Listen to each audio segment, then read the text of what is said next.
Hi, I'm your host Nicole, and welcome to Bookish Alchemy, the podcast where we explore the mysteries of the universe through some of my favorite eye-opening reads. From the classics to hidden dust-covered gems, we'll uncover the wisdom, wonder, and esoteric truths woven between the lines. What if these books were more than just stories? What if they were closer to grimoires, guides for those seeking deeper understanding? Throughout history, countless books have attempted to translate the unknown, offering a lens to see beyond the ordinary. Each episode is an opportunity to explore one of these texts and step into its mysteries. Because the answers you seek have been hiding in plain sight. Brought to you by Curious Mind Studios. Today, we're diving into Mozart through a book written by Hans Küng called Mozart, Traces of Transcendence. Hans Küng, a Swiss Catholic theologian, wasn't afraid to push boundaries. He spent his career challenging rigid religious structures and looking for traces of divine truth that extend beyond traditional dogma.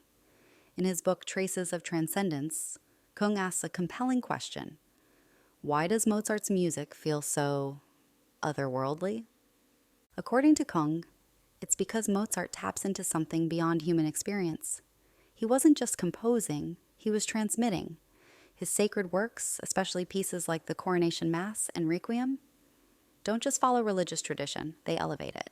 Küng argues that Mozart was restoring the mystical in a time when spirituality was becoming mechanical, stripped down and rationalized by Enlightenment-era rulers like Emperor Joseph II. Think about it, the same era that was advancing science and reason was also restricting sacred music. Churches were ordered to cut down on elaborate compositions. Monasteries were being shut down. It was an era of so-called progress, but at what cost?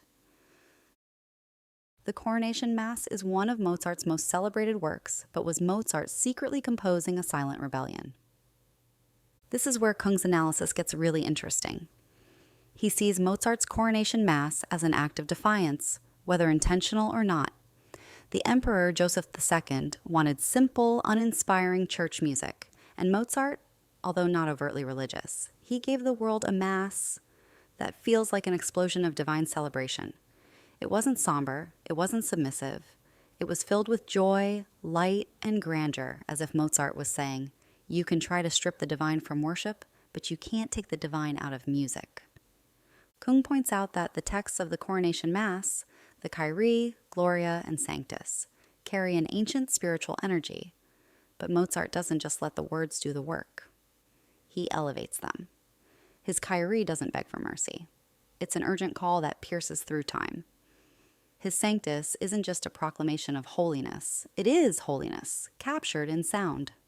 As one of the most hauntingly intriguing sections of the Mass, the Sanctus, Holy, holy, holy Lord God of hosts, is one of the oldest and most solemn biblical texts of all. The thrice holy, or also known as Trisagion, is the invisible God. And this holy, holy, holy is ancient and predates Christianity. It comes from Isaiah's vision of the seraphim, the highest order of angels, the burning ones, whose voices shake the heavens. In esoteric traditions, or words repeated in sacred chants, carry powerful vibrational frequencies that alter reality. The phrase holy, holy, holy, or kadosh, kadosh, kadosh, in Hebrew may resonate at a particular frequency that aligns with divine consciousness. The number 3 is also represented as the number of times a word is chanted, just as it does in Masonic initiations, in alchemy, and in Hermetic teachings. And in this way, Mozart's compositions often return to themes of divine order and transcendence, giving his music a celestial feel, as though it was born from something beyond this world. But let's step beyond theology for a moment and explore the esoteric side of Mozart that isn't widely known. Because Mozart was far more than an ordinary composer, he was actually a Freemason and an initiate of deeper mysteries. And his music was riddled with hidden wisdom. Traditionally, Freemasonry teaches enlightenment through knowledge and transformation through experience, and it's clear that Mozart infused these lessons into his compositions. Mozart's The Magic Flute is one of the most obvious examples. as it's practically a Masonic initiation in opera form filled with esoteric and spiritual symbolism, trials by fire and water, sacred brotherhood, and the pursuit of wisdom beyond illusion. In the opera, Tamino's journey represents the soul's initiation towards enlightenment.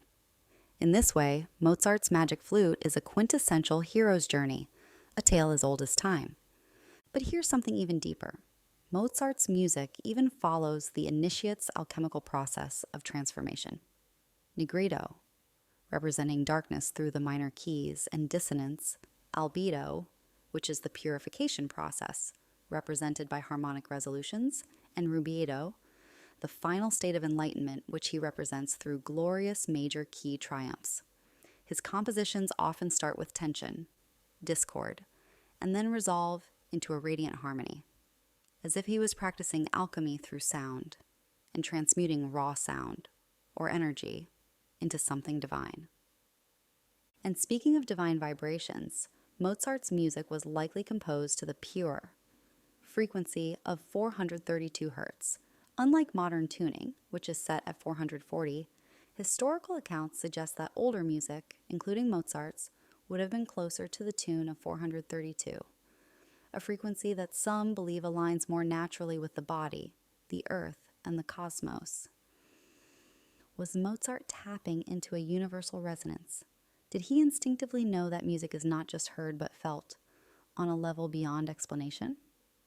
Now, Küng doesn't really delve into the esoteric side of this, but we can connect the dots here that Mozart's compositions were more than just church music, but that it's more of a sonic invocation, a moment where through sound we touch something greater. So what do we take away from all of this? In this book, Küng presents Mozart as this bridge between faith and beauty and the human and the divine. But I would go even further to say that Mozart was essentially a spiritual architect, building cathedrals of sound. His music is alive in the way that it breathes and vibrates in ways that transcend time. Maybe that's why his compositions are still performed centuries later, as they're not just pieces of music, but true portals for transcendence. Thank you for joining me for this episode of Bookish Alchemy. I'd love to know if this deep dive into Mozart's music sparked something in you. If so, please share the magic, subscribe, and leave a review. I'd love to hear your thoughts, and your reviews are the highest form of support as they help the show grow.